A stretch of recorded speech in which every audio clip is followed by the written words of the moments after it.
Good evening এবং সকলকে জানাই শুভ শারদীয়া শুভ ষষ্ঠী।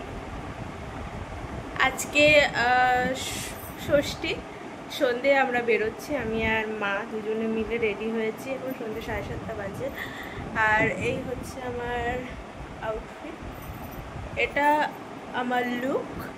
সিম্পলের মধ্যে রেখেছি, হাতে বহুদিন পর হাতে চুড়ি পরেছি এবং কেমন লাগছে আমাকে অবশ্যই তোমরা জানাবে। আর আমার মাকে একটু দেখিয়ে দিই, মা শাড়ি পরেছে, খুব সুন্দর লাগছে। কি করছো? কোনটা বলবো? এটা? হ্যাঁ। আর আমাদের দুজনকে কেমন লাগছে অবশ্যই জানাবে কিন্তু। ভালো লাগছে, নিজেই নিজের কমেন্ট করে দিচ্ছে। এখনো মা অর্ধেক এখনো রেডি হয়নি, বাট আমার পুরো কমপ্লিট হয়ে গেছে। শুধু পারফিউম মাখবো আর সোজা মণ্ডপে চলে যাব। আমাদের এখানেই দেখবো, পাড়ার মণ্ডপ অনেকগুলো ঠাকুর হয়, প্রায় 4-5টার মতো হয়, সেগুলোই দেখবো। আর তোমাদেরকেও সেগুলো দেখাবো। সেই ঠাকুরগুলো কি সুন্দর সুন্দর থিমে করছে, তোমাদেরকেও সঙ্গে নিয়ে যাব, তোমাদেরকেও দেখাবো। হাই, আমি অনু। দেখতে দেখতে পুজো চলেই গেল। 1 বছরের অপেক্ষার অবসান শেষ করে মা এসেছিল ঘরে। আবারও চলে গেল ঘর শূন্য করে। আবারও 1 বছরের অপেক্ষা। আবারও সেই মা আসার আনন্দে মেতে উঠতে হবে 1 বছর পর। আজ ষষ্ঠী, আর আজকে আমি আর মা বেরিয়েছিলাম পাড়ার ঠাকুর দেখতে। আগেই বলে দিয়েছি। আর দেখো, আমাদের পাড়াটা এত সুন্দর করে লাইট দিয়েছে, রাস্তা এতটুকু অন্ধকার নেই, খুব সুন্দর লাগে। আর যেতে যেতে এই মূর্তি দেখতে পেলাম, এত ভালো লাগলো মূর্তিগুলো দেখতে। পরমহংসদেব, রামকৃষ্ণ পরমহংসদেব আর মা সারদা দেবী এত সুন্দর বানিয়েছে, দেখে মন ভরে গেল।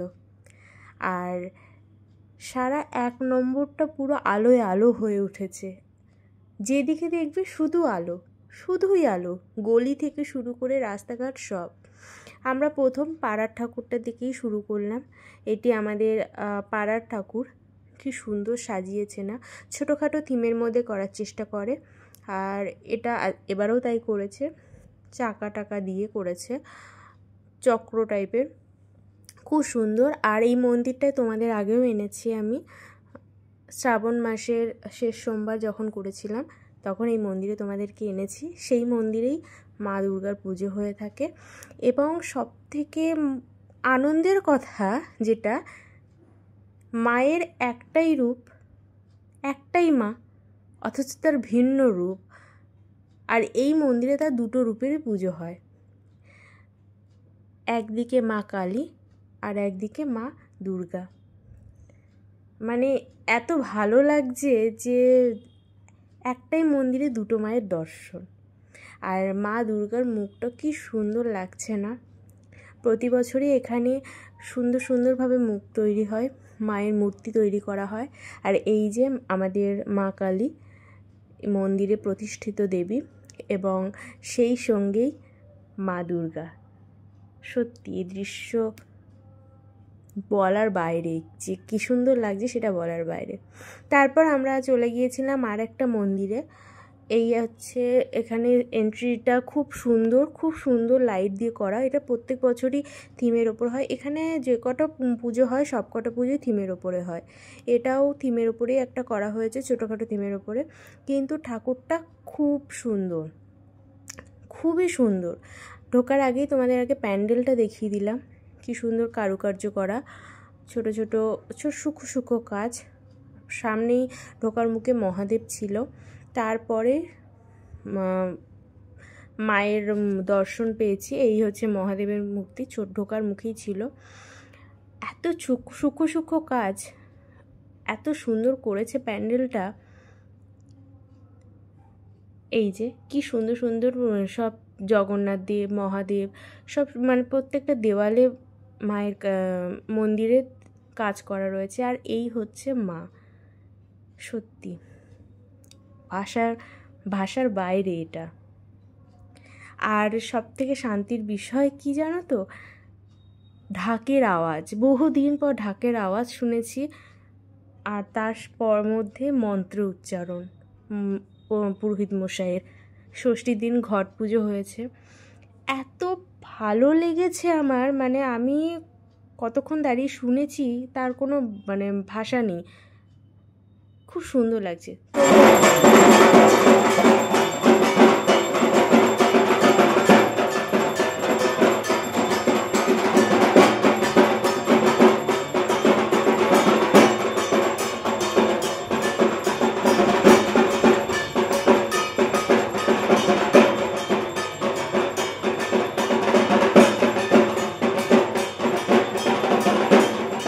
একটা অদ্ভুত শান্তি, তাই না?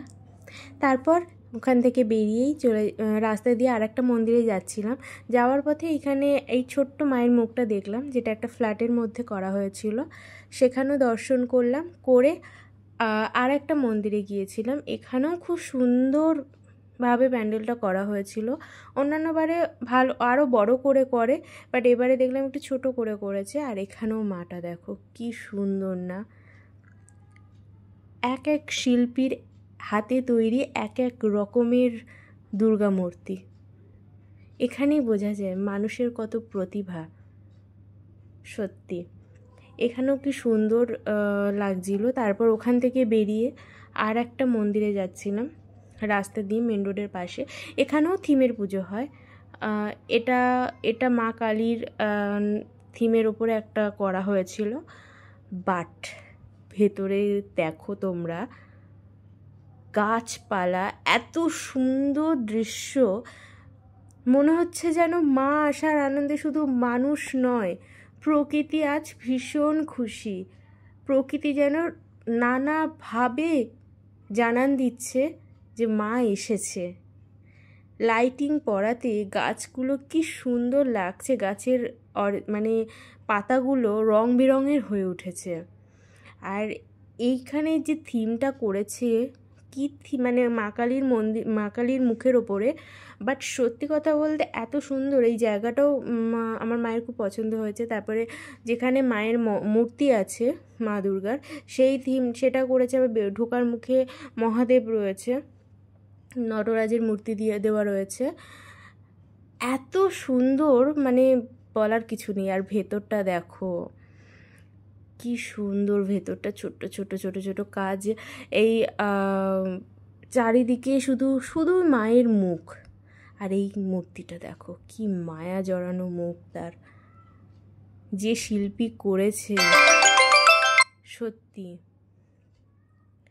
এত সুন্দর হাতের কাজ তার। এখানেও অনেকক্ষণ দাঁড়িয়ে থেকেছি, মায়ের আরতিও দেখেছিলাম।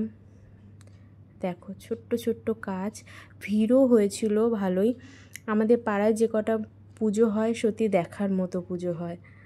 আর তার সামনে এই হচ্ছে আর একটা ছোট্ট মা, কিউট একদম, যেন মনে হচ্ছে একটা পুতুল। সত্যি মানে দুর্গা পুজো আমাদের একটা ইমোশন। তারপর ওখান থেকে বেরিয়েই আমাদের ঢোকা, মানে 1 নম্বরের পুরো মুখে একটা পুজো হয়, সেটাও থিমের ওপরে। সেটাও করেছে বাঁশের থিম করা, বাঁশ দিয়ে করা হয়েছে। বিচিত্র আর কি থিমটার নাম দেওয়া হয়েছে। এখানে ঠাকুরটা, একটু আগেই পুতুলের কথা বলতেই মনে পড়েছিল এই ঠাকুরটার কথা। এই ঠাকুরটা দেখলেই তোমরা বুঝতে পারবে, পুরো একটা পুতুল বসে আছে, মা দুর্গার রূপে একটা পুতুল বসে আছে। এত সুন্দর, চারিদিকে বাঁশ দিয়ে ঠাকুরটা তৈরি করা প্যান্ডেলটা তৈরি করা হয়েছে। ভেতরটাও এত সুন্দর কাজ, রং বেরঙের কাপড় দেওয়া, রং বেরঙের সব কিছু, কিন্তু বাঁশের ছোঁয়া, সব কিছুতেই বাঁশের ছোঁয়া। আমার আর মায়ের দিনটি খুবই ভালো কেটেছে। তোমাদের কেমন কাটলো পুজো অবশ্যই আমাকে কমেন্টে জানাবে। জানি ভিডিও দিতে অনেক দেরি হয়ে গেল, তার জন্য ভীষণভাবে ক্ষমা চাইছি। আর পুজো মানেই তো খাওয়া দাওয়া। আমরা সেদিন আইসক্রিম কিনে খেয়েছি। আইসক্রিম, আমি বেরোবার আইসক্রিম খাবো না তা তো হতেই পারে না। আইসক্রিম খেয়েছিলাম, আর তার সাথে মোগলাই কিনেছিলাম আমরা রাত্রে খাওয়ার জন্য। তো সেটা নিয়ে আমরা বাড়ি চলে এসেছিলাম। আর তোমাদের সঙ্গে এই ঠাকুরটা শেয়ার করলাম। দেখো মুখটা কি মিষ্টি না ঠাকুরটা। তারপর সেখানেও মা কালীর মন্দির ছিল, কিন্তু মা কালীর মানে মূর্তিটা সেদিন দরজা বন্ধ ছিল, তোমাদের দেখাতে পারিনি। এখানেও পাশে হয়। আর এখানে এই ছেলেটি গান গাইছিল, বাউল গান গাইছিল। সো দিনটি আমাদের তো খুব ভালো কাটলো। তোমাদের কেমন লাগলো ব্লগটা অবশ্যই কমেন্টে জানাবে। আর এই দেখো, এক মায়ের সামনে আর এক মা, জগৎ জননী মায়ের সামনে গর্ভধারিণী মা, আর আমাদের এই ফটোটি কেমন লাগছে অবশ্যই জানাবে। টাটা।